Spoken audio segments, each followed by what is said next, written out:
मौत है, शानदार मौत जिस पर नस्लें फख्र करती हैं।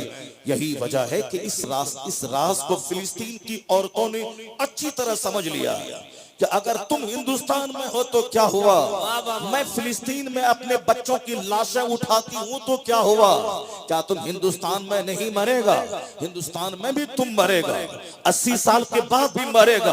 तो मेरे बच्चों की लाश पे तरस मत खाओ, मेरे बच्चों की शहादत पे आंसू मत बहाओ। तुम भी मरेगा, मुमकिन है कि तू बाथरूम लेटरिन रूम में मरे, मुमकिन है कि तू खेत में मरे, मुमकिन है कि तू ऑक्सीजन और वेंटिलेशन पे मरे, मगर वो मौत जो मुसलमान होने की बुनियाद पर किबले अव्वल की आजादी के लिए जो मौत आ जाए, वह मौत सबसे सुपीरियर मौत है। इसलिए फिलिस्तीन की मां 70 साल से अपने बच्चों की लाश उठा रही है, मगर फिलिस्तीन छोड़ना नहीं चाहती, इसलिए कि आज नहीं तो कल सही मेरे बच्चों का खून रंग लाएगा, कोई ना कोई सलाहुद्दीन जन्म लेगा, यहूदी खदेड़ के भगाया जाएगा, किबले अव्वल आजाद हो जाएगा। नारे तकबीर, नारे रिसालत, नारे गौसियत, मसलके आला हजरत, फैजाने आला हजरत, बैतुल मुक़द्दस, मुफ्ती शहरियार रज़ा साहिब क़िबला।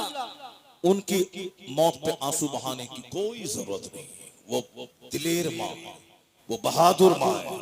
70 साल से बम गिर रहे हैं, बच्चे शहीद हो रहे हैं, मगर जबान पे शिकवा नहीं है। आपने देखा होगा एक बच्चे की लाश को लेकर एक शख्स कह रहा, इलाही तू इसे कबूल फरमा। ये नहीं कि हम फंस गए, चक्कर में फंस गए, क्यों आ गए थे मैदान में, क्यों आ गए थे। दलाल और बदतमीज किस्म के लोग तो इमाम हुसैन की करबला हाजिरी पर ही सवाल उठा रहे थे। वो बदतमीज कहते थे क्या जरूरत थी करबला आने की, बाल बच्चे को कटवाने की, है क्या जरूरत थी आने की। अब्दुल्ला इब्ने अब्बास वहां हैं, अबू सईद खुदरी वहां मौजूद हैं, ये जलीलुल कद्र साहबी मक्के में है, मदीने में है। इस नौजवान को आने की क्या जरूरत थी। जो वक्त का बादशाह है, उस बादशाह की किससे बगावत करने का अंजाम तो यही है, कत्ल है। उस वक्त भी ऐसे दलाल किस्म के लोग मौजूद थे जो कहते थे आने की क्या जरूरत थी। लेकिन आज भी ऐसे दलाल मौजूद हैं। अगर कोई हक बोले, तकलीफ में पड़ जाए, तो लोग कहता है क्या जरूरत थी बोलने की, क्या जरूरत थी ऐसा करने की, क्या जरूरत थी ऐसा करने की। अगर यही बात इमाम हुसैन अगर समझ लेते कि क्या जरूरत थी मदीना छोड़ के करबला जाने की। यहाँ सारे लोग हाथ पांव चूम ही रहे हैं, आराम से मैं मस्जिद नबी में नमाज पढ़ा ही रहा हूँ, आराम से खाऊंगा पीऊंगा, मैं यजीद की बैत कर लूंगा, वो हर महीने 2 लाख रुपए, 2 लाख चांदी का सिक्का देगा हमको, आराम से खाएंगे पिएंगे, मर जाएंगे, माँ फातिमा के पाँव में दफन हो जाएंगे, दुनिया में भी आराम, मरने के बाद जन्नती नौजवान का सरदार तो है ही, जन्नत के मालिक मुस्तफ़ा ने तो कह ही दिया है कि ये हमारे हसन हुसैन जन्नती नौजवान के सरदार हैं। अगर ये सोच लेते, बाकी कोई फर्क नहीं पड़ता, आराम से इज्जत से रहते। 55 साल 5 महीना 5 दिन यानी 4-5 इस दिन आपकी शहादत हुई, तो उस वक्त और वो मदीने ही में रहते तो भी उतने ही उसी टाइम में वो मरते, उतनी ही उससे उम्र एक लम्हा ज्यादा नहीं होती, मरते आराम से खाते पीते, बकी में दफन, और जन्नती नौजवान के सरदार तो होती, चूंकि जन्नत के मालिक मुस्तफ़ा ने कह ही दिया है। लेकिन ये नहीं होता। आज हुसैन के नाम से इमाम नहीं लगता, हर मेंबर पे हुसैन, हर मजलिस में हुसैन, हर महफिल में हुसैन, हर दरसगाह में हुसैन। हुसैन का नाम बुज़दिलों को जवानी अता करता है, हुसैन का नाम गर्दनों को सस्ता कर देता है, हुसैन का नाम सांप जो गिरा हुआ है उसे भी ऊंचा कर देता है, हुसैन का नाम दुश्मनों को नाकों चने चबाने पे मजबूर कर देता है हुसैन, और हुसैन के बाप का नाम बीमारों को भी जवान बना देता है। वो हुसैन का नाम इसीलिए है, उन्होंने प्रैक्टिकल में कहा मदीने में सजदा करना और है, तलवारों के साये में सजदा करना और है। अगर नाना जान ने कल क़यामत में पूछा कि बेटा मैंने जो लुआबे दहन तेरे मुंह में डाला था, मैंने जो सजदा लंबा किया था, मैंने जो तुझे पुश्त पे सवार किया था। इसीलिए ना कि मेरी उम्मत जब खतरे में पड़े तो उम्मत का बोझ तुम उठाना। तो मदीने में आराम से खाने पीने के लिए मैंने इतना लाड प्यार नहीं दिया था, प्यार दिया था कि अपनी गर्दन कटा के उम्मत को तबाही से बचा देना। तो हुसैन करबला गए, दुनिया वालों को बता दिया कि हंसते मुस्कुराते हुए हमेशा सारा काम नहीं होता है, बल्कि कभी कभी गर्दने कटा के इस्लाम का काम होता है। तो नाना ने जो चमन लगाया था उस चमन को अब उनके नवासे की खून की जरूरत थी, इसलिए हुसैन तन्हा ही अपने बच्चों के साथ करबला गए, बच्चों को भी कटवाया और खुद कट गए। तो कट तो गए, अल्लाह ने कहा हुसैन मदीना छोड़ा तुमने मेरे लिए, अली असगर को कटाया मेरे लिए, अली अकबर की जवानी लुटाई मेरे लिए, तुमने अपनी लाश पे घोड़े की टापों को रंगवाया मेरे लिए, तुमने तलवारों के साए में 72 जख्म नेज़ों के खा के सजदा किया मेरे लिए, तुमने सब कुछ लुटा दिया, कुंबा लुटाया, गर्दन लुटाई, अपने खेमों को जलवाया, सब कुछ किया। अब तेरा नाम नहीं लूटेगा जब तक इस्लाम रहेगा, तेरी अजमत का डंका बजता रहे। नारे तकबीर, नारे रिसालत, नारे गौसियत, मसलके आला हजरत फैजानी शोहदाए करबला जश्न दस्तार आराम से तकरीर किया, आराम से नजराने लिया, आराम से मुर्गा मुसल्लम खाया, अपना घर गया, घर में एसी लगा दी, बाल बच्चों को आराम से खिलाया पिलाया, मर गया। ये वो बात नहीं है जो बात खून बहाने में है, जो बात दर्द उठाने में है। सारी कायनात के सरदार मुस्तफा जाने रहमत के चूल्हे में 2-2 महीने तक आग नहीं सुलगती थी, सिर्फ खजूर और पानी पे गुजर बसर होता था। कौन? जो दुनिया के मालिक को मुख्तार है, जिनको अल्लाह ने इख्तियार दिया था कि आप चाहें ओहद पहाड़ को मैं आपके लिए सोना बना दूं, गोल्ड बना दूं, अरब के जर्रात, अरब के पत्थर गोल्ड बन के आपके पीछे पीछे चलें। और हुजूर ने कहा था नहीं परवरदिगार, मेरे लिए सोना न बनाया जाए, एक दिन का खाना दे ताकि खाऊं, तेरा शुक्र अदा करूं, और एक दिन फाका करूं ताकि मैं सब्र किया करूं। सुभान अल्लाह। ये है हमारे रहनुमा, हमारे पेशवा की जिंदगी। हम लोग बस आराम से खाया, आराम से एसी में रहे, एसी गाड़ी, एसी रूम, और आराम से खाए पे और नजराना लिया और चल दिए, और उसके बाद जन्नत भी हाथ से नहीं गई। ऐसा नहीं होता है। ये शहादत कहे उल्फत में कदम रखना है। लोग आसान समझते हैं मुसलमान होना। अगर जिसने हक बोला तमाचा खाया, जो हक बोला जेल में 2-4 साल रहा, जो हक बोला समाज में लोगों की निगाहों में गिर गया, जो हक बोला ये हराम है, ये काम हराम मत करो, लोगों ने 2-4 तमाचा मारा, बड़े हक बोलने वाले आ गए हैं, दाव काम करो अपना, जो मैं कर रहा हूं करने दो, तमाचा खाया। 1 करोड़ रुपए का लिफाफ का हिसाब देना होगा क़यामत में। लेकिन अगर हक बोलने के बदले में तमाचा खाया या 4 दिन जेल में रहा, मालूम है क़यामत के दिन जब हुसैन खून में लथपथ अपने बच्चे असगर अकबर के साथ जब जन्नत जाएंगे, और ये जेल में रहने वाला, गर्दन कटाने वाला, पत्थर खाने वाला, तमाचा खाने वाला, अगर ये कहा हुसैन आप हक बोले तो गर्दन कटी, मैं भी हक बोला था तमाचा खाया हूं, मैं भी हक बोला था जेल में 4 दिन रहा हूं, मैं भी हक बोला था और हमारी जगह छूट गई थी, मेरे बच्चे भूख से तड़प रहे थे। अगर हुसैन ने मुस्कुरा के देख लिया कि तू भी जख्म खुरदा है, हक की राह में तू भी सताया गया है, आ जाओ मेरे पीछे, 80 बरस का नफल सजदा वहां नहीं ले जाएगा जब हुसैन की मुस्कुराहट के चली जाएगी। माशाअल्लाह माशाअल्लाह। शहादत कहे उल्फत में कदम रखना है। लोग आसान समझते हैं मुसलमान होना, और दलाल बोलता है क्या बोलने की जरूरत थी, ऐसा क्या करने की जरूरत थी, जैसा बोले हैं फंसिए गए, अब कोई साथ नहीं देगा, कोई नहीं देगा। हुसैन आजम के भाई के पीछे वहां तो साहब 40,000 लोगों ने मगरिब की नमाज अदा की, ईशा की नमाज के बाद एक भी नजर नहीं आया पीछे। बताएं ये किसी बेवफाई है। अगर आज हमारी हिमायत में अगर 1 लाख लोग सड़क पे आ गए, अब 5 दिन के बाद एक बंदा भी नहीं आया, तो आंसू बहाने की जरूरत नहीं है। कमजोरों का काम ये सब नहीं कर। दबंग है याद कर मुस्लिम बिन अकील को, जब शहजादे रसूल के साथ ऐसी बेवफाई है, अगर तुम्हारे साथ भी अगर वैसी बेवफाई हो गई तो घबराने की क्या जरूरत है, उनकी सुन्नत अदा हो गई। ये दुनिया तो 100 साल ही तो जिंदा रहेगा, 100 साल से ज्यादा तो जिंदा रह नहीं सकता। ना आप भी जिंदा रहेंगे ना मैं जिंदा रहूंगा। 100 साल के बाद अगर कोई जिंदा रह भी गया तो मुर्दे से बदतर है वो। आंख नहीं, जबान नहीं, पेट नहीं, हाथ पांव नहीं, तो वो तो मुर्दे से बदतर है ना। इसलिए 100 साल के अंदर ही सबको दुनिया छोड़ के जा रहा है। 100 साल अल्लाह के नजदीक 1 सेकंड है, और जहां जाना है वहां का एक दिन 50,000 साल के बराबर है। अल्लाह अकबर, वहां का एक दिन 50,000 साल के बराबर है। इस पॉइंट को जो भी निगाह के सामने रखेगा, याद रखें कि वो नहीं बोलेगा लाइफ इज वेरी डिफिकल्ट, जिंदगी बहुत मुश्किल है, कैसे गुजारे, आमदनी घट गई, बिजनेस ठप हो गया, कैसे जिंदगी गुजारे, इज्जत बचाना मुश्किल है, सामने वाले के पास 5 मंजिला मकान, ये दाएं वाले के पास 50 लाख की कारें, बाएं वाले के पास 2-4 मॉल, पीछे वाले के पास 1000 बीघा जमीन, फार्म हाउस, उस बीच में छोटा सा मेरा घर, छोटी सी मेरी आमदनी, कैसे मैं इज्जत बचाऊं। अगर मकान और गाड़ी देखेगा तो कुत्ते की मौत मरनी पड़ेगी, क्योंकि गाड़ी की कोई हद नहीं है। गाड़ी 4 लाख की आल्टो भी है, 40 लाख की फॉर्च्यूनर भी है, 40 करोड़ की ऊडी कंपनी की कार भी है, और 200 करोड़ की अमेरिकन कंपनी की कार भी है। 1000 बीघा जमीन बेचेगा तो भी 200 करोड़ रुपए नहीं होंगे, लेकिन 200 रुपए की कार इंडिया की सड़कों पे आज दौड़ रही है।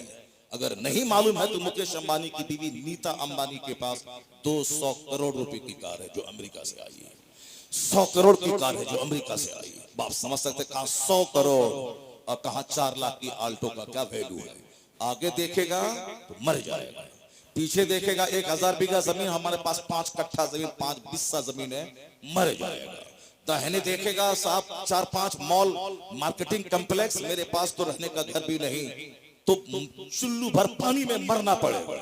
अगर बाएं देखेगा साहब क्या शानदार मुलाजमत है, नौकरी है, 10 लाख पे महाना, डॉक्टर इंजीनियर, हमारे पास तो कुछ नहीं, 10,000 पे महाना है, चुल्लू भर पानी में मरना पड़ेगा। अगर आगे देखेगा तो भी मौत, पीछे देखेगा तो भी मौत।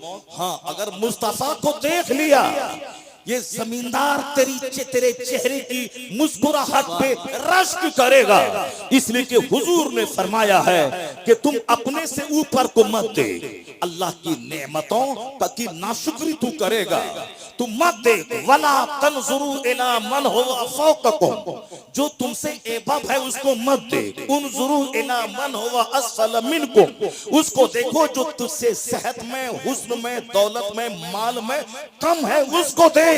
उसको देखेगा तो अल्लाह की इस नेमत का शुक्र अदा करेगा। जब शुक्र अदा करेगा तो फिर क्या है, जब शुक्र अल्लाह की नेमत का अदा होगा तो अल्लाह उस नेमत को बढ़ा देगा। असल चीज माल की बहुतात नहीं है। लैसल गना अन कसरतिल अर्द वलाकिन्नल गना गना नफ्स। Riches does not mean having a great amount of property, but the riches is self contentment. मालदारी माल की बहुतात से नहीं मिलती। मुस्तफा कहते हैं मालदारी तो सब्र से मिलती है, मालदारी तो कनात से मिलती है, मालदारी तो सेल्फ कंटेंटमेंट से मिलती है। दुनिया को देखेगा चुल्लू भर पानी में मर जाएगा, मुस्तफा पे नजर रहेगी, यहां भी मुस्कुराएगा, जन्नत में सोने के महल में मुस्कुराता रहे। सुभान अल्लाह। नारे तकबीर, नारे रिसालत, नारे गौसियत, मसलके आला हजरत, उलमाए अहले सुन्नत। इसलिए इस्लाम हमेशा हर मोड़ पर हमारी रहनुमाई करता है। खबरदार, कभी किसी दुनियादार को नहीं देखना, कभी दुनिया की चहल पहल को नहीं देखना। अगर चहल पहल को देखेगा नमाज पढ़ना मुश्किल हो जाएगा। नमाज सजदे में तुम्हारा ख्याल, इंतशार ख्याली का शिकार तुम्हारा दिमाग हो जाएगा, बुरे बुरे वसवसात आएंगे। कभी बोलेगा पता नहीं अल्लाह है कि नहीं, माज़अल्लाह, 1000 बार माज़अल्लाह। कभी बोलेगा जन्नत दोज़ख है कि नहीं, इसी दुनिया ही में जन्नत दोज़ख है। ये सारी बातें दिमाग में आएंगी। इसलिए तकरीर सुनना उतना ही जरूरी है दिल को जिंदा रखने के लिए, जितना कि मरी हुई जमीन को जिंदा करने के लिए पानी जरूरी है। जमीन अगर मर गई उसमें पानी डालना होगा ताकि दोबारा वो जमीन खेती के काबिल हो जाए। आप लोग गांव देहात में रहते हैं, आसपास में खेत हैं, आपको अच्छी तरह मालूम है कि खेत जब मर जाता है दोबारा फसल उगाने के लिए उसमें पानी डाला जाता है। और ऐसा नहीं कि एक बार पानी डाल दिया तो अब 10-20 साल के लिए वही एक पानी काफी है, नहीं। जब जब जमीन मरती है तब उसमें पानी डालना पड़ता है। उसी तरह यह दिल है, यह दिल खेत की मानिंद है। जब आदमी काफिरों का चेहरा देखता है तो दिल मर जाता है, बेनमाजी का चेहरा देखता है तो दिल सख्त हो जाता है। जब शराबी, पापी, जानी, बदकार, दुनियादार, सूदखोर का चेहरा देखता है तो ये दिल भी आदमी का सख्त हो जाता है। इसलिए हुजूर ने फरमाया है कि अर्रजुलु अला दीन Khalili, a man is likely on the way of life of his friend. एक आदमी अपने दोस्त के दीन पर होता है। दोस्त का जैसा दीन उस दूसरे दोस्त का वैसा दीन होता है, चूंकि दिल से रिश्ता होता है दोस्त का। तो दोस्त अगर गलत भी करता है तो भी बंदा सोचता है चलो दोस्त है कर लिया। तो आदमी दोस्त के मजहब पर होता है। हुजूर फरमाते फल यंजुर अहदुकुम मैं युखालिल। ए बाबा, बाबा एक नंबर, ठीक है जाइए जल्दी से आ जाइए, एक नंबर आ जाइए, क्योंकि बहुत देर से आप लोग बैठे हुए हैं। इसीलिए अगर आपको हाजत हो ऐसी तो शदीद हाजत हो तो जाइएगा, कम हाजत में मत जाइए। प्रैक्टिस कीजिए कि बगैर पेशाब के बैठे रहे। कम हाजत, शदीद हाजत हो तो मेरे रोकने से भी नहीं रुकना है, वहां चले जाना। और कम हाजत हो तो उधर तवज्जो ही नहीं देनी, गुफ्तगू की तरफ तवज्जो देंगे। तो अगर शदीद भी हाजत होगी तो भी उस तरफ ध्यान ही नहीं जाएगा। हम लोगों का भी हाल होता है, जहां हम लोग मुताला करने, तकरीर करने में लगे रहते हैं तो वो उधर से ख्याल बटा रहता है। लेकिन जहां तकरीर खत्म हुई, एक मौलाना साहब, बहुत बड़े दबंग मौलाना साहब जो हजरत के दोस्त थे, फ्रेंड थे, वो मौलाना साहब बड़े शोहरत याफ्ता खतीब, स्टेज से उतरे, धक्का मारता हुआ सीधे वॉशरूम चले गए। पूरा जैसे वॉशरूम चले गए। जाहिर सी बात है, आप वो 2 घंटे से स्टेज पे बैठा दीजिएगा, 2 घंटे तकरीर करवाएगा, 4 घंटे की बात है, तो अब तकरीर करने के दौरान तो ख्याल नहीं जाता। लेकिन जहाँ इस काम से फारिग हुए तब उसका शदीद हमला होने लगता है, दौड़ के गए। ऐसी कैफियत हम लोगों की भी बनती है कभी कभी। 4 घंटे स्टेज पर बैठे हुए हैं, 3 घंटे से खिताब कर रहे हैं, और जैसे खिताब खत्म हुआ 1 मिनट जो है रुकना बस खतरे से खाली नहीं है, वरना कपड़ा ही खराब हो जाएगा, इसीलिए भागना पड़ता है। तो तवज्जो आपकी मेरी तरफ बनी रही, तो उस तरफ ध्यान नहीं जाएगा। अगर उस तरफ ध्यान देंगे तो फिर आप सुन नहीं पाएंगे मैं क्या बोल रहा हूँ। जरा गौर से सुनिएगा, अल्लाह के रसूल क्या कहते हैं, आदमी अपने दोस्त के मजहब पर होता है। अर्रजुलु अला दीन खलीली, आदमी अपने दोस्त के दीन पर होता है। तो मुस्तफा कहते फल यंजुर अहदुकुम मैं युखालिल, तो हर आदमी को चाहे कि वह देख ले, वॉच होम बिफ्रेंड, वो देखे कि किससे वो दोस्ती कर रहा है। देखे वो सामने वाला अगर राफिजी है तो आपका राफिजी बनना तय है। सामने वाला अगर शराबी है तो दोस्ती शराबी आपको बना देगी। सामने वाला सुले कुल्ली, वो वहाबी है, नजदी है, शिया है, देवबंदी है, तो आप भी धीरे धीरे बरेलियों के काम पे उंगली नुक्ताचीनी करेंगे। जब जरूरी नहीं है सलाम पढ़ना तो क्यों ये सलाम पढ़ रहे हैं, जब जरूरी नहीं है फातिहा पढ़ना तो क्यों पढ़ रहे हैं, फातिहा ही है नमाज नहीं है, वहां तो नमाज पढ़ता है। इस तरह की बात जब जबान से निकलने लगे तो समझ जाए किसी बदअकीदे की हवा इसको लग गई है, किसी बदअकीदे की हवा इसको लग गई है। ये बोली जो वो बोलता है वही बोली ये बोला, अर्रजुलु अला दीन खलीली, आदमी अपने दोस्त के दीन पर रहता है। तो आदमी को चाहिए कि वो देख ले कि दोस्ती किससे कर रहा है। खबरदार किसी बदअकीदे से दोस्ती ना हो, खबरदार किसी नजदी वहाबी राफिजी से दोस्ती ना हो, खबरदार किसी हराम खोर से दोस्ती ना हो, वरना सारी नेकी को बर्बाद कर देगा। क्योंकि हराम का लुकमा जैसे पेट में गया, समझ लें कि सजदों की बरकत खत्म हो जाएगी, कोई दुआ कबूल नहीं होगी, चाहे वो खिलाफे काबा थाम के पकड़ के मर क्यों ना जाए, नहीं होगी दुआ कबूल। इसलिए कि मुस्तफा जाने रहमत अलैहिस्सलाम ने दुआ की कबूलियत के लिए 2 शर्तें रखी हैं, जबरदस्त शर्त। दुआ की कबूलियत की 2 शर्तें। वैसे तो बातें बहुत सारी हैं, मगर ये 2 मेजर फैक्टर है जिसकी वजह से दुआएं कबूल रद्द हो जाती है, या 2 चीजों की वजह से। और 2 चीजें ऐसी हैं जिसकी वजह से दुआएं कबूल होती हैं, आदमी मुस्तजाबुद दावात हो जाता है। वो 2 चीजें क्या हैं, जो पेट में हमेशा हलाल ग़िज़ा डालता हो। हलाल ग़िज़ा, हलाल ग़िज़ा जैसे ही पेट में पड़ता है सीना रोशन हो जाता है, सीना रोशन होता है, दिमाग रोशन होता है, उसके सारे बदन में का जो खून होता है प्योर खून हो जाता है। वो हाथ उठा के जो दुआ करता है अल्लाह ताला उसकी दुआ कबूल फरमाता है। दुआ की कबूलियत के लिए हलाल ग़िज़ा शर्त है, और जो हराम पेट में डालता है 40 दिन तक समझ लें उसकी कोई दुआ कबूल नहीं होती। शराब की एक बूंद अंदर गई 40 दिन तक न कोई सजदा कबूल होगा, न दुआ कबूल होगी जब तक कि वो सच्ची तौबा न कर ले। उसी हालत में अगर मर गया तो जन्नत की खुशबू उसके लिए हराम हो जाएगी। वो जन्नत की खुशबू जो 500 साल की मुसाफत से सूंघी जा सकती है, वो जन्नत की खुशबू नहीं सूंघ पाएगा। वो कौन? जो शराब पिया उसी हालत में वह मर गया, हालत ज़िना में जो मर गया। आया है हदीस पाक में कि ईमान उसके सीने से छतरी की तरह निकल कर उसके सर पे हो जाता है। ईमान उसके सीने से निकल जाता है हालत ज़िना में, हालत शराब नोशी में ईमान सीने से निकल जाता है और साइबान की तरह सर पे हो जाता है।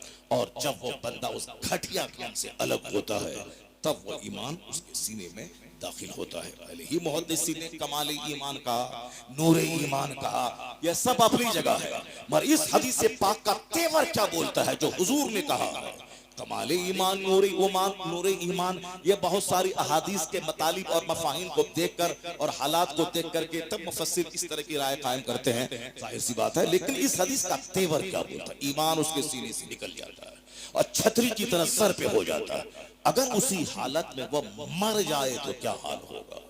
अगर उसी हालत में जबकि ईमान का नूर सीने से निकल के छतरी की तरह हो गया है, उसी हालत में वो मर जाए तो क्या होता है? और आजकल इस जमाने में इस तरह की मौतें कसरत से हो रही हैं। एक मेरा दोस्त था, वो दोस्त बताया कि हजरत, ए बाबा, बाबा कहाँ?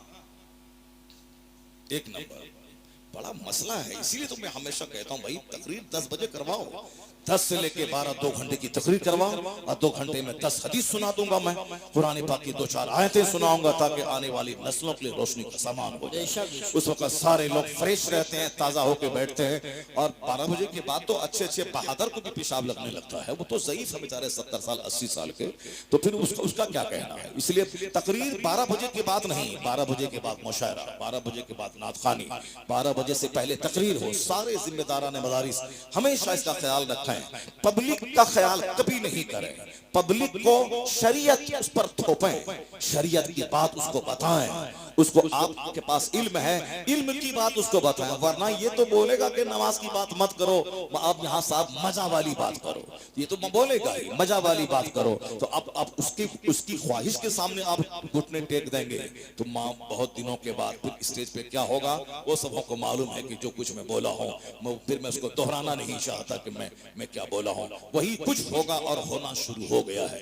इसलिए अगर चाहते हैं कि वो दिन नहीं आए तो सिर्फ एक बच्चे की तिलावत हो और एक बच्चा जो आपके मदरसे का अच्छी नात पढ़ने वाला हो उससे एक अच्छी नात पढ़वा ले, उसके बाद तकरीर हो 2-2.5 घंटे की, फिर उसके बाद एक नात हो, फिर अगर लोग चाहें तो तकरीर हो, वरना हमें ज्यादा तकरीर की भी जरूरत नहीं है। हर मजलिस में सिर्फ एक तकरीर 2 घंटे की हो जाए।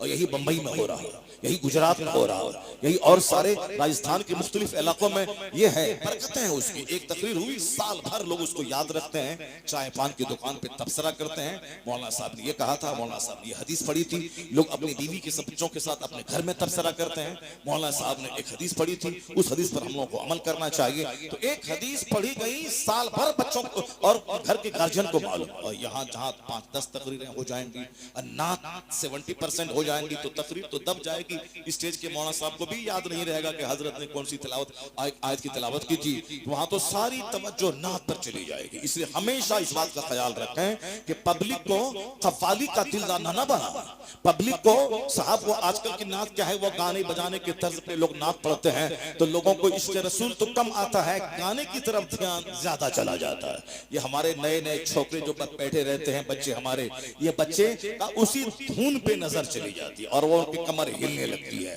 फिर वो रसूल पाक सरकार की मोहब्बत, मदीना जाना, नमाज पढ़ना, दाढ़ी रखना, हुजूर की मोहब्बत में आंसू बहाना कुछ नहीं, सिर्फ मजा लेना है।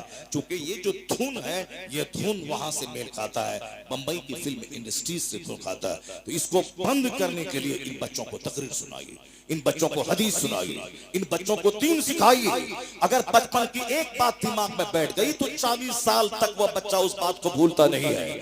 हम लोग भी बचपन में जो खिताब सुने हैं, 12-12 किलोमीटर दूर पैदल चल के तकरीर सुनने जाते थे हम लोग बचपन में। 12 किलोमीटर दूर, मुझे याद है जिस मदरसे का मैं अभी प्रिंसिपल हूं, वो मदरसा मेरे घर से 12 किलोमीटर दूर है। और मुझे याद है कि 7 साल की उम्र में मैं पैदल, साइकिल भी नहीं, पैदल 12 किलोमीटर दूर चल के मैं तकरीर सुनने गया था।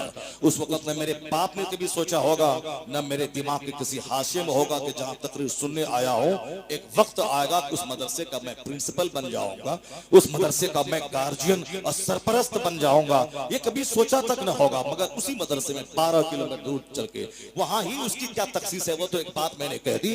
बेशुमार जलसे, 10 किलोमीटर, 8 किलोमीटर, 5 किलोमीटर, 6 साल की उम्र में, 7 साल की उम्र में, 8 साल की उम्र में हम लोगों ने जलसे सुने हैं, बहुत जलसे गए। अभी भी दिमाग में वो बात, वो मंजर याद है कि कैसे मैं खेत से गया हूं, कैसे नहर से गुजार के गया हूं, कैसे नदी में पानी से गुजर के मैं गया हूं। वो सारी बातें दिमाग में हैं। तब आज वो सारी बातें आज दिमाग में रहती है, उन बातों को बोला जाता है। ये छोटे छोटे बच्चे जो बैठे हैं, ये नाक पढ़ के अगर भाग गए तो फिर ये इनके नजदीक किनका नाम रहेगा? उन्हीं 4-5 का नाम रहेगा, उन्हीं का नाम रहेगा। ये साहब फला उत्तराखंडी हैं, ये फला बिहारी थे, ये फला कलकत्तवी थे, ये फला साहब फला जगह के थे, यही लेगा। इसको मालूम नहीं होगा मुफ्ती आजम हिंद कौन थे, ताजुल शरिया कौन थे, आला हजरत कौन थे, कारी अलाउद्दीन संभली कौन थे, उसको मालूम नहीं होगा। इसलिए अपने बच्चों को बता दे कि तुम्हारा रहबर और रहनुमा ये उलमा है, और इनकी इज्जत करो, इनकी बात सुनो, ताकि जब कदम डगमगाने लगे इनकी हिदायत तुम्हें राह दिखा दे। नारे तकबीर, नारे रिसालत। अब सुने बाबा जो मैं कह रहा हूं, हुजूर ने क्या कहा? अर रजुलु अला दीन Khalili, a man is on the religion of his friend. आदमी अपने दोस्त के मजहब पर होता है। सो वाच, सी, लुक एट, देख लो कि तू दोस्ती किससे कर रहा है। ऐसा नहीं कि मफाद है जमीन जगह का, बिजनेस का, कारोबार का, तो दोस्ती कर रहे हैं। दीन ईमान सब लूट जाएगा। ऐसे बेशुमार लोगों को देखा, उसका ईमान लूट गया, जो नजदियों से, वहाबियों से, दियोबंदियों से जिन्होंने दोस्ती की। नहीं हम बेटी ला रहे हैं, बेटा नहीं दे रहे हैं, बेटी ला रहे हैं, हम उसको सुन्नी बना देंगे। तुम तो सुन्नी बना ना सका बदतमीज, तुम्हारे सारे खानदान को वो नजदी बना दिया, सबको वहाबी बना दिया। इस तरह बेशुमार लोग हैं। मैंने बंबई में 12 साल तक एक मोहल्ले में तकरीर की है मैंने, 10-10 रोजा, 12 रोजा मुहर्रम में। एक आदमी एक गैर मुक़ल्लिद से अपनी बेटी का रिश्ता कर चुका था। इत्तेफाक से उस तकरीर की टॉपिक, चूंकि एक ही स्टेज है, 12 दिन बोलना है, वही एक सामहीन है, मगर दिमाग में बात आई, अकीदे पे मैंने खिताब किया। मैंने कहा हमारे बुजुर्गों ने इनकी गुस्ताखी की वजह से इन पर फतवा कुफ्र दिया, और ये इस्लाम का से इसका रिश्ता निकल गया। अगर तुमने उनके घर में शादी बियाह किया, समझ लो कि शादी ही नहीं होगी, क्योंकि जो मुस्तफा की तौहीन करके मुर्तद हो गया, उसका रिश्ता किसी से नहीं होगा। जब शादी ही नहीं होगी तो ज़िनाए खालिस के बाद जो बच्चे पैदा होंगे, वलदुल हराम वलदुस ज़िना, ये जुमला इस कदर तीर की तरह उसके सीने पे लग गया। लड़की के बाप के मंगनी होने के बावजूद उसने रिश्ता को तोड़ दिया। नहीं होगा रिश्ता। अपनी बेटी को मैं ज़िना करने के लिए किसी गुस्ताखे रसूल के घर में नहीं भेजूंगा। अगर वो तकरीर मेरी नहीं होती, उसके सीने पे जुमला नहीं उतरता, तो उसकी बीवी तो सारी जिंदगी उसी के साथ रहती। कानून अपनी जगह। बेशुमार लोग हैं जो तलाक देने के बाद भी अपनी बीवी को रखे हुए हैं, सिर्फ बेइज्जती के डर से। ऐसे घटिया खसीस रजील लोग कम है, मगर है। तलाक दे दिया, रात में गुस्सा आया, शराब पी के आया या गुस्सा हुआ, बीवी कुछ बोली, कैंची की तरह जबान चलाई, इससे नहीं रहा गया, ये धमकी दिया कि तलाक दे दूंगा। वो बोली एक बाप का बच्चा है तो तलाक दे के देख ले। अब इसको गुस्सा आया, तलाक दे दिया। जब तलाक दिया, गुस्सा ठंडा हुआ तो अब बिल्कुल सो गया।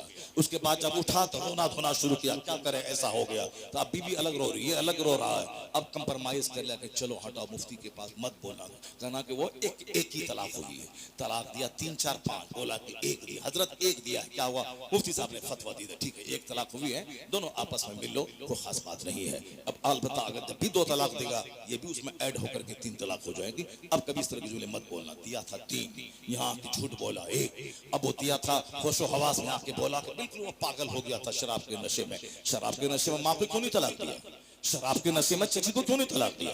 शराब के नशे में अपने पड़ोस की भाभी को क्यों नहीं तलाक दिया? अपनी बीवी को पहचानता था कि मेरी बीवी है, और तलाक भी कोई चीज है, तलाक दिया जाता है जब तुमको ये होश व हवास है कि ये मेरी बीवी है और बीवी को तलाक दी जाती है। जब इतना होश है तो फिर तलाक तो हो ही जाएगी। वो तो उस नशे में जब बीवी और माँ का फर्क मिट जाए, आदमी की अक्ल माऊफ हो जाए, अब होशो हवास खत्म हो जाए, उस हालत में जो अपनी बीवी को तलाक दिया, बेटे को तलाक नहीं दिया, माँ को तलाक नहीं दिया, इसका मतलब है दिमाग है, झूठ बोला, हजरत से फतवा ले लिया, अब आराम से रह। अब बताइए कि वो औरत तो निकाह से निकल गई, अब तो उसके बाद जो 4-5 बच्चे वो क्या होगा उसका? सब वलदुल ज़िना वलदुल हराम। और वलदुल ज़िना बच्चों की पहचान क्या है मालूम है? उसकी पहचान है कि अब उनके पास डिसिप्लिन नहीं रहेगा, अदब नहीं रहेगा, न जलसे का अदब, न मस्जिद का अदब, न मौलाना का अदब, न पीर का अदब, न माँ बाप का अदब, न दीनी दरसगाहों का अदब। बेअदब कोई नजर आ जाए, समझ लें कि जरूर बुनियाद में खता है। चूंकि डिसिप्लिन का ना होना, और आजकल देख सकते हैं माँ बाप को आंख दिखलाना, माँ को मारना, सास और ससुर की गुलामी करना, साली को अप्पी और बाजी कहना, अपनी बहन को फूले से फोन तक नहीं करना, अपने भाई से दुश्मनी है, एक पालिश जमीन के लिए मार धाड़ काट तलवार निकालना है। और साहब वो भाई जो साला है, भाईजान भाईजान भाईजान, अपने भाई को बुड्ढा कहना, उसको साहब उसका नाम बिगाड़ के बोलना, और वहां भाईजान भाईजान, जिस जमीन से पैदा हुआ, जिस पेट से पैदा हुआ, जो 9 महीना पेट में रहती, 2 साल खूने जिगर पिलाई, 12 साल नर्स की तरह कपड़े धो के तेरे पाखाने पेशाब वाले कपड़े को धोई, ये सारे एहसानात हो गए खत्म। सिर्फ एक लड़की का मुंह देखा, मुंह थोड़ा अच्छा था तो उसके मुंह की वजह से उसके माँ से भी प्यार हो गया, उसकी बहन से प्यार हो गया, अब वो अम्मी जान हो गई और अब्बा जान हो गए, अब साला भाई जान हो गए। और अपना जो भाई गोद में खिलाया था उसका क्या हो गया? अपनी जो बड़ी बहन जो गोद में लेके घंटों तुझको प्यार दिया था उसका क्या हो गया? जो अपना चाचा उसका क्या हो गया? अपनी पुपी का क्या हो गया? अपने भाई का क्या हो गया? बदतमीज अगर डिसिप्लिन नहीं है तो समझ लें कहीं न कहीं जरूर गड़बड़ का माहौल पैदा है। नहीं सुना आपने हमारे बुजुर्ग बोलते, इमाम आज़म अबू हनीफा रज़ी अल्लाह तआला अन्हु के सामने चंद बच्चे गेंद खेल रहे थे, गेंद गलती से उन बच्चों की गलती से इमाम के सामने आया, इमाम के सामने, इमाम को देखकर सारे बच्चे सहम गए। वो बच्चे इमाम आज़म करोड़ों मुसलमानों के इमाम कैसे आगे जाएं? कोई बच्चा इस घर में घुस रहा है, कोई उधर भाग रहा है, कैसे वहां जाए? एक बच्चा ढठाई के साथ गया सामने, मौलवी साहब तो क्या हो गया? ढठाई के साथ गया, गेंद लिया और अपना खेलने लगा। इमाम ने क्या कहा? लगता है कि बुनियाद में खता है, लगता है कि बुनियाद में खता है। लेकिन मेरे जैसे मौलवी की जबान से बात नहीं निकली थी, हम जैसे करोड़ों हनफियों के सरदार वली कामिल की जबान से जुमला निकला था। लोगों ने खामोशी से जब तहकीक की, पता चला वाकई बुनियाद में खता है, क्योंकि इमाम का जुमला था। इमाम का जुमला हकीकत पर मबनी हुआ करता है। इसलिए अपने घर में रिश्तों का ख्याल रखें, गुस्से पे कंट्रोल रखें, गुस्से पे कंट्रोल। अक्लमंद वो नहीं है जो सामने वाले को पछाड़ दे, अक्लमंद वो नहीं है।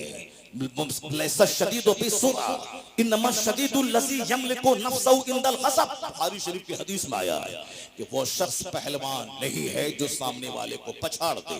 The strong man is not the one who overcomes other, जो दूसरों पे कब्जा जमा ले, पछाड़ दे, वो स्ट्रॉन्ग नहीं है। The true strong, the true wrestler, सच्चा पहलवान, सच्चा मजबूत वो है जो who controls himself in the state of anger, जो गुस्से की हालत में अपने आप पर काबू कर ले, वही सबसे बड़ा पहलवान है।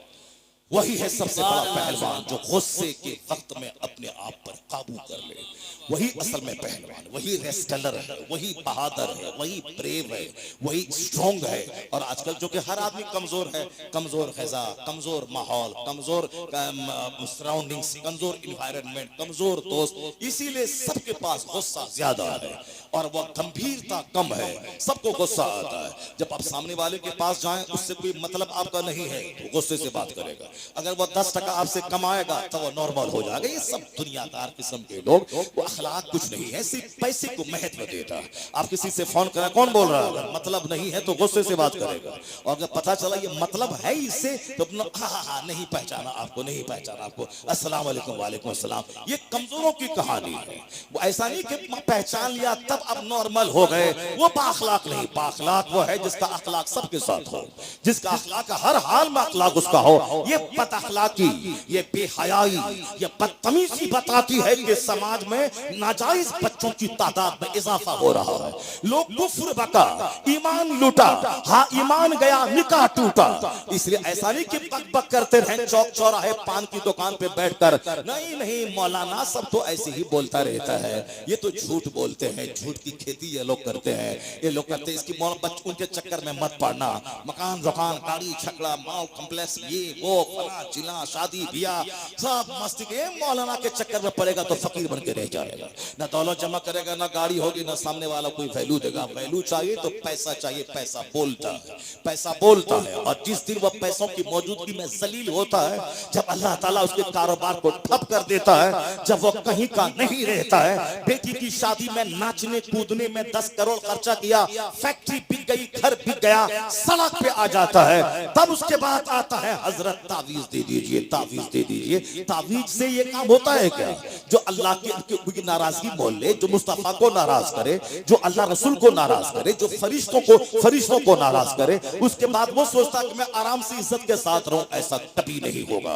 और उसके बाद कहता है कि एक तावीज ले लें, उसके बाद काम बन जाए। ऐसा दुनिया में होता है क्या? कि जीने का रास्ता सिस्टम है ये, और उस सिस्टम के खिलाफ काम करेगा और एक तावीज ले लेगा, उस सारा काम खत्म हो जाएगा। ऐसा नहीं होता है। तावीज से आम का पेड़ लगा दे और वहां से सेब निकल जाए, 1 लाख तावीज उसमें डाल दे, नहीं होगा। चाहे बरेली से तावीज ले आए, चाहे बेलग्राम से तावीज ले आए, चाहे मसोली से तावीज ले आए, चाहे मुझ जैसे छोटे से फकीर से तावीज ले ले, 1 करोड़ तावीज आम के पेड़ में लगा दे और सोचें कि यहां से कटहल निकल जाए, यहां से अमरूद निकल जाए, यहां से सेब निकल जाए, नहीं होगा। आप लोग काश्तकार हैं, गेहूं लगाते हैं, गन्ना लगाते हैं, आप लोग साहब धान लगाते हैं, तो धान लगा दीजिए। उसके बाद 1 लाख तावीज बरेली मसोली के छोछा से ले आइए। आप सैयद साहब है, आपकी तावीज में असर है, तावीज ले आइए और उस खेत में डाल दीजिए और सोचिए कि तावीज से या धान के खेत से शानदार गेहूं निकल जाएगा। और गेहूं के खेत में 1 लाख तावीज डालिए ताकि यहां से बासमती धान निकल जाएगा, नहीं होगा ऐसा। इट विल बी नेवर, ऐसा कभी नहीं होगा। ये कुदरत के कानून के खिलाफ है। जब कुदरत के कानून के खिलाफ है कि सेब का पेड़ चंबल में नहीं लगेगा, सेब के लिए चाहे शिमला का इलाका, सेब के लिए चाहे कश्मीर का इलाका जहां बर्फ गिरती हो। गेहूं की खेती जिस साल जबरदस्त सर्दी होती है, गेहूं की खेती जबरदस्त होती है, और जिस साल सर्दी नहीं पड़े गेहूं की खेती कमजोर हो तो उसका दाना बिल्कुल छोटा होता है। यह मुझसे ज्यादा आपको तजुर्बा है। तो जहां गर्मी का मौसम है वहां गेहूं की खेती नहीं होती है। जहां सर्दी जबरदस्त पड़ती है, पंजाब में, पूरे इंडिया में सबसे ज्यादा गेहूं की खेती पंजाब में होती, क्योंकि पंजाब कश्मीर से करीब है और पंजाब में जबरदस्त सर्दी पड़ती है। और वहां से नजदीक है ये मुरादाबाद, कश्मीर से, पंजाब से, हरियाणा से, इसलिए यहां भी जबरदस्त सर्दी है। हमारा बिहार थोड़ा दूर है कश्मीर से, वहां इतनी सर्दी नहीं पड़ती, वहां भी सड़ी हुई सर्दी होती है, पर आई और चली गई, झोंका आया और चला गया। और अभी वहां गर्मी है। मैं परसों गोवा में था, वहां फैन भी चल रहा था, एसी भी चल रही थी, रूम में, कार में भी एसी, रूम में भी एसी। और यहाँ आके देखिए साहब, मैं जैकेट छोड़ दिया घर में और यहाँ मेरे पास जैकेट भी नहीं है चूंकि गर्मी लग रही थी। और यहाँ देखिए आप वहां से करीब है, जहाँ सर्दी वहां सेब है, जहाँ सर्दी वहां अनार है। अलबत्ता जहाँ खूब गर्मी हो वहां संतरा की खेती होती है। संतरा की खेती होती है कहाँ पे? नागपुर में, चूंकि वहां गर्मी होती है। कपास की खेती होती है कहाँ पे? गुजरात और महाराष्ट्र में, चूंकि वहां का माहौल क्लाइमेट गर्म होता है। आम की खेती होती है कहाँ? वो समंदर बंगाल की खाड़ी के किनारे ज्यादा, बंगाल में, आंध्र प्रदेश में मछली की उपज ज्यादा होती है, आंध्र प्रदेश में धान की खेती होती है, आंध्रा में, तेलंगाना में, बाजू में उड़ीसा है, बंगाल है, वो ज्यादा पूरे हिंदुस्तान की आधी खेती उस इलाके में होती। अब तो आप समझ गए होंगे, मैं कोई काश्तकार फार्मर नहीं हूं कि मैं सब खेती की तफसील आपके सामने मैं रखूं। एक बात मैंने बता दी, चूंकि मुझको एक बड़ी बात समझाना है, इसीलिए मैंने उस बात को समझाने के लिए मैंने ये एक छोटी सी मिसाल पेश की है। जैसी जमीन वैसी फसल, जैसी जमीन वैसी फसल, जैसा दरख्त वैसा फल, और हर दरख्त से हर फल नहीं निकलता और हर जमीन से हर तरह की फसल पैदा नहीं होती है। जब ये बात समझ गए तो अब मैं आपसे कहता हूं, ये आज जो हमारा समाज लुच्चों से भर रहा है, डकैतों से भर रहा है, चोरों से भर रहा है, गुटखाखोरों से भर रहा है, सिगरेट और बीड़ी पीने वालों से भर रहा है, आलिमों और माँ बाप के एहतराम न करने वालों से भर रहा है, फिल्म सासों से भर रहा है, साथ इश्कबाजी करने वालों से भर रहा है, हराम खोरों से भर रहा है, डकैतों से भर रहा है। कभी गौर किया आपने कि आखिर ऐसा क्यों हो रहा है? अब बच्चा हो गया शरीर शराबी पापी, आए हजरत तावीज दीजिए। ऐसा होगा कि आम का पेड़ हो, तावीज लगाते हैं वहां से सेब निकल जाए? नहीं होगा।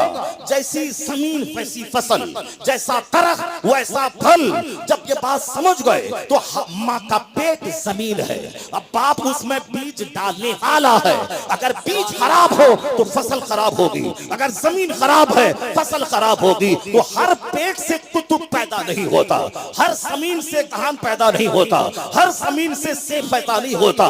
तो कुतुब पैदा होने के लिए वही जमीन चाहिए, कुतुबियत वाली जमीन चाहिए, और चोर और लफंगा पैदा होने के लिए वैसी जमीन चाहिए। अब जमीन जब हो फातिमा ज़हरा जैसी और उस पर बीज डालने वाला हो मौला अली, जमीन हूं फातिमा और बीज डालने वाला हूं अली, तब अल्लाह बेटा शहीदों का सरदार हसन और हुसैन अता करता है। नारे तकबीर, नारे रिसालत, नारे गौसियत, मसलके आला हजरत। नहीं सुना आपने सुना होगा, सुनते ही हमेशा गौर नहीं करते कि इस वाकया के पेट से नसीहत क्या मिलती है, यहाँ से नसीहत क्या मिलती है, नहीं गौर करते हैं। सिर्फ गौसे पाक का लंगर खाया, गौसे पाक का तोशा खाया, गौसे पाक की नियाज खाई, बस हो गए हम सुन्नी हैं और कादरी हैं।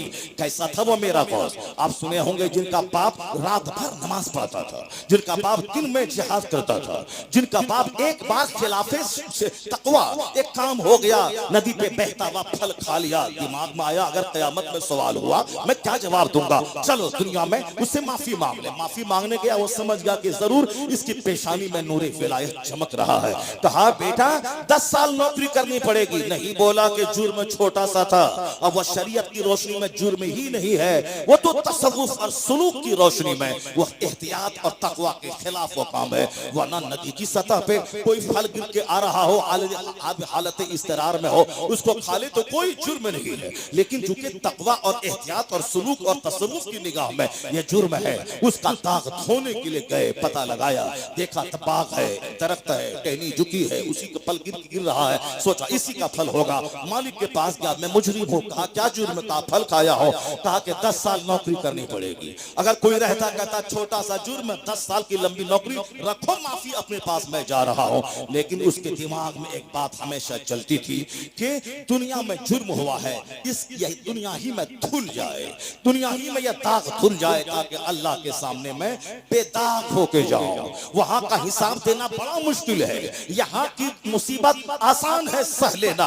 कयामत का दिन 1 मिनट की तकलीफ ऐसी होगी कि दुनिया का 1000 साल में आदमी के बदन को कुल्हाड़ी से काट दिया जाए। इस शिद्दत जहन्नम की 1 मिनट की शिद्दत के सामने ये तकलीफ कोई माना नहीं रखती। असल तकलीफ वहां की, असल मुसीबत वहां की। जो अल्लाह वाले हैं उसके दिमाग में हमेशा जन्नत रहती है, उनके दिमाग में हमेशा जहन्नम रहता है, उनके दिमाग में दुनिया का मुकाबला नहीं रहता, उनके दिमाग में नेकी का मुकाबला है। वह तहज्जुद पढ़ा है तो मुझे चाश्त भी पढ़ना है, वह चाश्त पढ़ता है मुझे इशराक भी पढ़ना है, वह इशराक पढ़ता है मुझे अवाबीन भी पढ़नी है, वह अवाबीन पढ़ता है मुझे 100 रकात नमाज नफल अलग से पढ़ना है। ये मुकाबला है नेक लोगों का।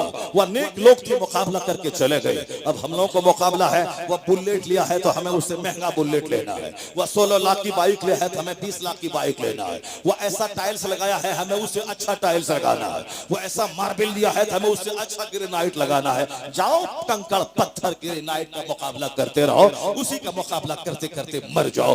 बड़े लोग पत्थर का मुकाबला नहीं करते, बड़े लोग अखलाक का मुकाबला करते हैं, वह कैरेक्टर और कंडक्ट का मुकाबला करते हैं, वह इल्म और तकवा का मुकाबला करते हैं। नौजवान का माफी करो का 10 साल का मंजूर है, 10 साल की नौकरी हुई अब माफ करो का अब भी माफी न होगी, एक शर्त और है, एक लूली लंगड़ी अपाहिज कौम की बेटी है, निकाह करना पड़ेगा। वो अगर वो हमारे जैसा होता तो कहता छोटा सा जुर्म है, 10 साल की नौकरी है, उसके बाद ये लूली लंगड़ी की शर्त आपने क्यों रख दी? मगर नहीं, अल्लाह से डरने वाला कहा ठीक है, जब यही शर्त ठहरी तो मुझे कबूल है। लूली लंगड़ी अपाहिज गोंगी से निकाह कबूल है। शादी कर ली, शबे उरूसी में देखा हुस्नो जमाल की मुजस्समा बैठी है, चौंक गए। घर से बाहर निकला, बोला था लूली लंगड़ी अपाहिज जहां हुस्नो जमाल की तस्वीर है। जब लड़की के वालिद ने देख के कहा बेटा मैं समझ गया तू क्यों वापस आया, वही है तेरी बीवी, वही है मेरी बेटी, उसी से हुआ है तेरा अक्द। मैंने जो बोला था लूली लंगड़ी अपाहिज गोंगी, इस माना कर कहा था कि मेरी बेटी कभी जबान से खिलाफ हक कोई बात नहीं बोली है, इसीलिए मैंने गोंगी कहा। हाथ से कोई गुनाह नहीं हुआ है, इसीलिए मैंने उसे लूली कहा। पांव गुनाह की तरफ नहीं चले हैं, इसीलिए मैंने प्यार से लंगड़ी कहा है। पेट में हराम कज़ा नहीं गई है, इसीलिए मैंने उसको कहा कि लूली लंगड़ी अपाहिज गोंगी है, भूखी प्यासी है, इसलिए मैंने तुझसे कहा मेरे लाल वो है मेरी बेटी। ये बताएं वो नौजवान जो उस मुसीबत समझ के अक्द किया था, लूली लंगड़ी अपाहिज है, मैं इसको ढोलूंगा, मैं सह लूंगा, मगर अल्लाह ताला मुझको माफ कर दे, कयामत के दिन मैं बेदाग होके जाऊं। ये गुनाह, ये मुसीबत है, ये मुसीबत है। लूली लंगड़ी अपाहिज को खिलाओ पिलाओ पेशाब पखाना करवाओ, ये मुसीबत है, मगर ये मुसीबत आखिरत की मुसीबत के सामने कुछ नहीं है। कबूल कर लिया। अल्लाह से जो सौदा करता है, अल्लाह से जो सौदा करता है, वह कभी खसारे में नहीं रहता है। ये सौदा अल्लाह से हुआ है, अल्लाह की मोहब्बत में लूली लंगड़ी से अक्द कर लिया। ये सोच के नहीं कि करामत से देख लिया कि वो अच्छी है, हाँ हुस्न जमाल की देवी है, करामत से देख लिया, नहीं नहीं, करामत से नहीं देखा, वह फैक्ट समझ करके लूली से निकाह कर रहा हूं, लंगड़ी और अपाहिज गोंगी से शादी कर रहा हूं। हकीकत में जो तारीख का जो पेज बोल रहा है वो यही है, करामत समझ के नहीं कि वो हाँ देख लिया मैंने, ये ऐसे ही बोल रहे हैं, वो नहीं, वो अपनी दानिश्त में वो लूली लंगड़ी समझ के निकाह किया। लेकिन जब उसका इनाम ये मिला, जो अल्लाह से सौदा करता है वह खसारे में नहीं रहता है। जब हुस्नो जमाल की तस्वीर देखी सजदा रेस हो गया, इलाही मैंने तो आखिरत की खातिर इसको उठाया था, और तूने इसे इस वक्त का सबसे बड़ा इनाम बना के तुझको तूने अता फरमा दिया। अल्लाह से जो बिजनेस करता है, अल्लाह से जो सौदा करता है, उसका इनाम ऐसा ही होता है। कड़ाके की सर्दी में नहा के देखें, फजर की नमाज पढ़ के देखें, दिल में कितना इत्मीनान नसीब होगा। अल्लाह की खातिर सच बोल के देखें, झूठ बोलता 1 लाख का फायदा होता, सच बोला 100 रुपए मिला। अल्लाह की खातिर इतने हजार को कुर्बान करके देखें, सच बोलकर 1 रुपया कमा के देखें, अल्लाह कितनी बरकतें देता है। 1 करोड़ कमाया, 1 करोड़ डॉक्टर को ले जाके दे दिया, इधर से लाया उधर दे दिया। 10 कमाया और आराम से चैन की गहरी नींद लिया, दिल भी मुतमईन है, बाल बच्चे भी अच्छे हैं। ये उन खरबों रुपए से बेहतर है जो उन हरामखोरों को कभी नसीब नहीं है। अल्लाह से बिजनेस करके देखिए, अल्लाह से मुसीबत मोल लेके देखिए, सच बोल के देखिए, हराम छोड़ के देखिए, बिस्तर छोड़ के नमाज पढ़ के देखिए, काली कलोटी दीनदार औरत से शादी करके देखिए। अगर सिर्फ मुखड़ा देखा, नफ्स की बात मानी, चेहरा देखा, ये नहीं देखा कि जवान हुई है 18 साल में, शादी हो रही 38 साल में, साथ जवान होने के ये 20 साल कैसे गुजरे, कहां गुजरे, कैसा गुजरा, हॉस्टल में कैसे रही, स्कूल में कैसे रही, कोचिंग सेंटर में कैसे रही, अपने बाप के घर में जवान होने के बाद 20 साल तक कैसे रही, नहीं आपने पूछा, न आपने पता लगाया, सिर्फ नाक देखा, आंख देखा, सिर्फ चेहरे का गोश्त देखा, हाइट देखा, रंग देखा, कह दिया कि ओके। जब पता चला बाद में उसके 4 हमल चोर दरवाजे से सदर हॉस्पिटल में गिराए जा चुके हैं, कहा नहीं नहीं वो तो मेरे लिए ही पैदा हुआ है। खबीस को खबीसा चाहिए, खबीसा को कबीस चाहिए। जब तू भी यूज्ड है, वो भी यूज्ड है, जब तुम दोनों सरेंडर कर गए, चलो दुनिया में चलता है, जो हुआ सो हुआ, अब नहीं होना चाहिए। ये खबीस वो खबीसा, बताए खबीस और खबीसा जब दोनों मिलेंगे तो जो फसल पैदा होगी वो किस कदर खबीस फसल पैदा होगी, जली हुई फसल पैदा होगी। ये भी यूज्ड है, कोई इस्लामबाजी में लगा है, कोई मुश्तसनी में लगा है, कोई जनाकारी में लगा है, कोई तमाश के कोठे पे लगा है, कोई हरामकारी में लगा है, और उस तरफ भी शादी के 20 जवान होने के 20 साल हो गए। ये बाप कहाँ है? मुस्तफा ने कहा है जवान होने के बाद शादी फौरी दिला दे, अगर तू नहीं दिलाएगा औलाद का पांव फिसल जाए, उस गुनाह में तू भी शरीक समझा जाएगा। पांव फिसल लड़की का, मुजरिम हो बाप, पांव फसले लड़के का मुजरिम हो बाप। बुखारी की हदीस में आया है, ऐसा नहीं कि कोई कमजोर हदीस है, बुखारी शरीफ में आया है। जवान होने के बाद अगर औलाद की शादी में ताकीर हुई, ताकीर निकाह की वजह से बच्चे का पांव फिसल गया या लड़की का पांव फिसल गया, उस जुर्म में माँ बाप शरीक समझे जाएंगे। इसीलिए तुम शादी फौरी दिला। ये जो आज ज़नाकारी फैल गई है, उसमें देर की शादी का 90% दखल है। मुस्तफा से हट के लोगों ने फैसला शुरू किया, नहीं लड़की पढ़ रही है, एमए करेगी, पीएचडी करेगी, उसके बाद उसकी शादी होगी, पीएचडी करने की उम्र होगी 40 साल। 40 साल के बाद औरत बूढ़ी हो जाती है, 50 साल के बाद मर्द बूढ़ा हो जाता है। साथ 10 साल मैट्रिक का हो रहा है, उससे पहले 5-6 साल ऐसे गुजर गए, इंटरमीडिएट के 2 साल हो गए, 3 ईयर डिग्री ऑनर्स के 3 साल हो गए, पीजी के 2 साल हो गए, पीएचडी के 4 साल हो गए। उसके बाद साहब जॉब तलाशने में टाइम लग गया, 30 साल की हो गई, 40 साल की हो गई। अब साहब शादी नहीं, जॉब लगेगी, नौकरी लगेगी, तब शादी होगी। उधर भी लड़का, उन्होंने 10+2 किया, 3 इयर्स ऑनर्स डिग्री क्लास किया कॉलेज में, पीजी किया, पीएचडी किया, नौकरी की तलाश की, उम्र हो गई 35 साल, 40 साल, नहीं जॉब मिलेगा तब शादी होगी। चाहे इस बीच में हर महीने तवाइफ के कोठे पे जाए चलेगा, मगर नौकरी मिलेगी तब शादी होगी। मैं कहता एक पे यकीना, तेरे घर में 5 लोग हैं, सारे लोग उसी कमाई में खा रहे हैं। अगर इस जवान बेटे की बीवी एक आ गई, एक परिवार बढ़ गया, तो उससे क्या हो जाएगा? उसके लिए 1 लाख की नौकरी चाहिए, नौकरी करेगा तब खाना, तब वह एक औरत आएगी, तब वह खाना खाएगी। यहाँ यकीन कमजोर हुआ, तो इसलिए कमाई करोड़ है, चेहरा सबका उतरा हुआ है। तुम शादी करो सुन्नत समझकर, अल्लाह रब्बुल इज्जत की बात मानकर, गुनाह से बचने के लिए अल्लाह तुम्हें गनी कर देगा। आया है कुरान में, अगर तू फकीर है अल्लाह तुझे गनी कर देगा, अल्लाह वहां से रोजी देगा जहां से तू सोच नहीं सकता है। मगर नहीं, नौकरी होगी, एक पेट को खिला पालना है, उसके लिए नौकरी चाहिए, 5 लाख का बिजनेस चाहिए, तब शादी होगी। इस बीच में तो यूज होगा ही, इस बीच में तो सारा काम होगा ही। उसके बाद जब खंखड़ हो जाओगे, 1-2 बच्चा हुआ, दोनों बूढ़े हो गए, 1 दर्जन बीमारी हो गई, जिंदगी का सारा लुत्फ खत्म हो गया। शादी अगर 18 साल में की, अगर बच्चा 19 साल में हो गया, तू होगा 40 साल का, तेरा बच्चा होगा 20 साल का, तो तेरा शानदार पार्टनर वो हो गया, तू भी कमाएगा वो भी कमाएगा। तू है 40 साल का, तेरी बेटी होगी 20 साल की, तू अपनी होशो हवास में जवानी में उनकी शादी करवा दे, वरना तू हो जाएगा 70 साल का, तेरी बेटी होगी 20 साल की। तो एक बोझ सीने पे लेके पैसा कहां से लाए, कहां भाग दौड़ करे, कहां से रिश्ता ढूंढे, या बोझ लेके मर जाएगा, तेरी बेटी कुंवारी रह जाएगी। मुस्तफा लाजवाब है, मुस्तफा का हर कानून लाजवाब है, उनका हर दस्तूर लाजवाब है, उनका हर उसूल लाजवाब है। मुस्तफा से हट के दुनिया में आग लग गई, दुनिया ज़िना से भर गई। एक रास्ता है, नबी ने जो कहा है, वक्त पे शादी, अगर इस उसूल पे अमल करेगा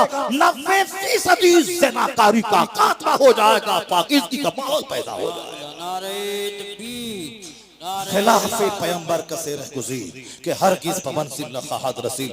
मुस्तफ़ा से हट के जो जिएगा, नहीं होगा समाज का कल्याण, नहीं होगा समाज का भला।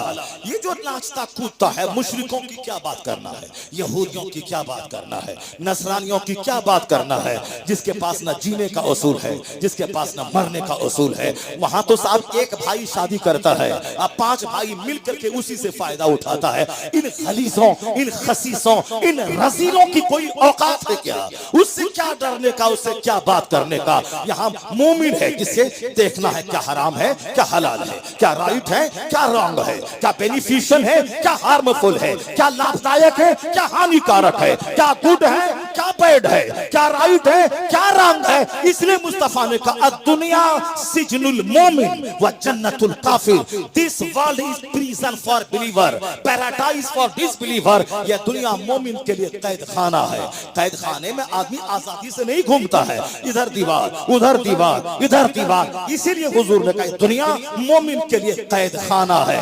इधर हराम की दीवार है, इधर नाजायज की दीवार है, इधर मकरूहात की दीवार है, इधर हलाल की दीवारें हैं तो हलाल चुनना है, हराम को अवॉइड करना है, हराम को छोड़ना है। तो हर चीज खा नहीं सकता आदमी। खाने के क्या हलाल है, क्या हराम है। मुर्दार नहीं खाना है, हराम नहीं खाना है, शराब नहीं पीना है, ना अल्कोहल नहीं पीना है। यही है कैदी की जिंदगी। और जो यहाँ एहतियात किया हराम हो नहीं रहा है। लोग किस्सा कहानी लेके बैठे हैं, लोग साथ हिंदुस्तान पाकिस्तान लेके बैठे हैं, अमेरिका जापान लेके बैठे हैं, बांग्लादेश इंडोनेशिया लेके बैठे हैं। आखिरत लेके कोई नहीं बैठा है, जन्नत लेके कोई नहीं बैठा है, मुस्तफा की सुन्नत लेके कोई नहीं बैठा है।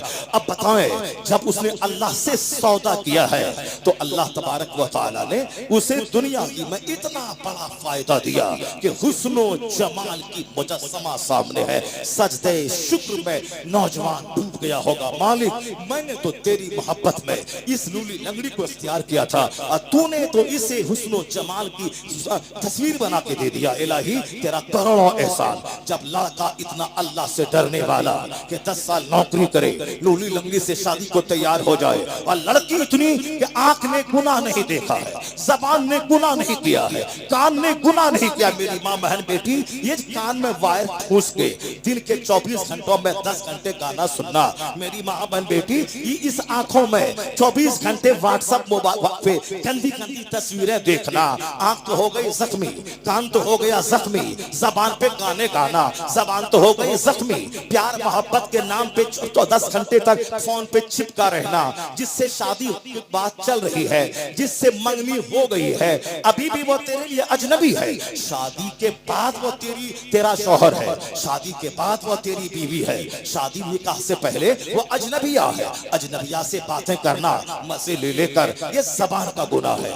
बातें करना ये जबान का ज़िना है। वो खतरनाक बातें सुनना कान का ज़िना है। और होटल में बैठ के एक साथ खाना निकाह से पहले ये साफ आंखें देखना, हाथ देखना, अगर शैतान ने मुदाखलत की और पांव फिसल गया तो दोनों हो गए यूज। ये ज़िना है। और फिर बाद में निकाह भी कर ले, लेकिन निकाह करने के बाद तो तुम, चूंकि तू भी ज़ानी है, वो भी ज़ानिया है, दोनों जख्मी है। अगरचे निकाह कर लिया, अब ज़िना नहीं होगा, अब प्योर काम है। लेकिन पहले जो ज़िना हो गया उसका खमियाजा कौन भुगतेगा?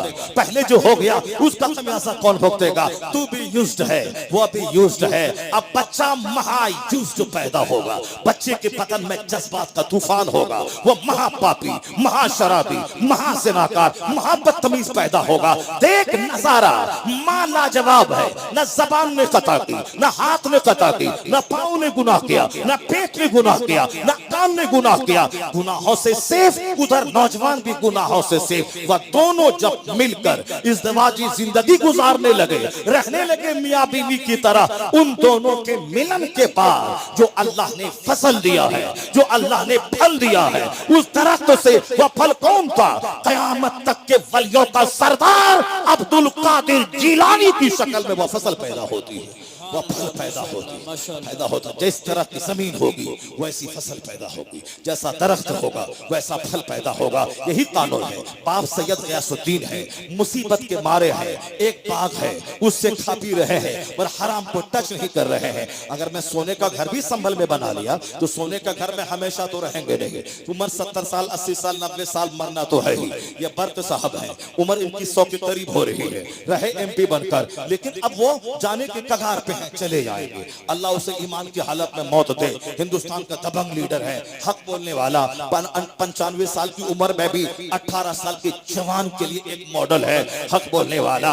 तो हक बोलने वाला जो बोलता है ऐसा कदा नहीं मानेंगे, हम उस दिन हम नमाज पढ़ेंगे, हम तुम 4 टंका बजाओ नाचो कूदो मगर हम नमाज पढ़ेंगे, हम नहीं मानेंगे इस फैसले को। अरे बोल तो दिया।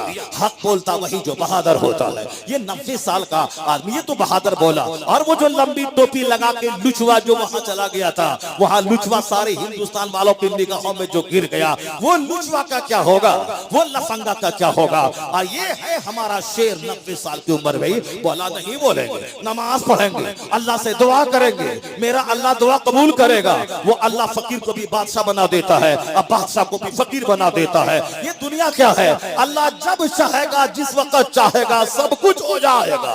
फिर सजदा होगा, फिर अजान होगी, सब होगा। हक हक बोला क्या करेगा, जेल में डालेगा, और क्या करेगा इसके अलावा तेरे पास है क्या, जेल में डालेगा, पर हक तो बोला। सलाम करता हूं उसकी बहादुरी को, मैं उसके जज्बात को मैं सलाम करता हूं, जिन्होंने ऐसा बोला तो सही। तो हम नमाज पढ़ेंगे, हम अल्लाह से दुआ करेंगे, अभी तेरे हाथ में पावर है, तेरे हाथ में ताकत है, तेरे हाथ में जज है, तेरे हाथ में कोर्ट है, और तू फैसला ले ले। हमारे पास हम मजबूर हैं, हमारे पास नहीं है, तो चलो तुम कुछ करो जो तुम जानो। हम उस रब से लौ लगाए हैं जो अल्लाह आंधी को बदल देता है, जो अल्लाह मौसम बदल देता है, फकीर को बादशाह बना देता है, जो अल्लाह सैलाब से इलाके को तबाह कर देता है, फिर इलाके को नई आबादी अता कर देता है। मेरा खुदा वही है जो फिरौन को 400 साल की सल्तनत देना भी जानता है, और फिरौन को दरिया में डुबा के उसे मारना भी जानता है। नारे तकबीर, नारे रिसालत, नारे गौसियत, मसलके आला हजरत, फैजान आला हजरत, हजरत अल्लामा शहरियार रज़ा साहिब क़िबला, जश्न दस्तार बंदी। एक कौम मुस्लिम ईमान की रस्सी को मजबूती से थामे रखना। दुनिया में अगर लुच्चागिरी भी करेगा, उसका तलवा भी चाटेगा, तो सब दिन जिंदा नहीं रह पाओगे। मर के अल्लाह को मुंह दिखाना है। अच्छा, खरबों साल रहना है, मरना तो है ही, अगर दीन के नाम पे अगर मर गए, अगर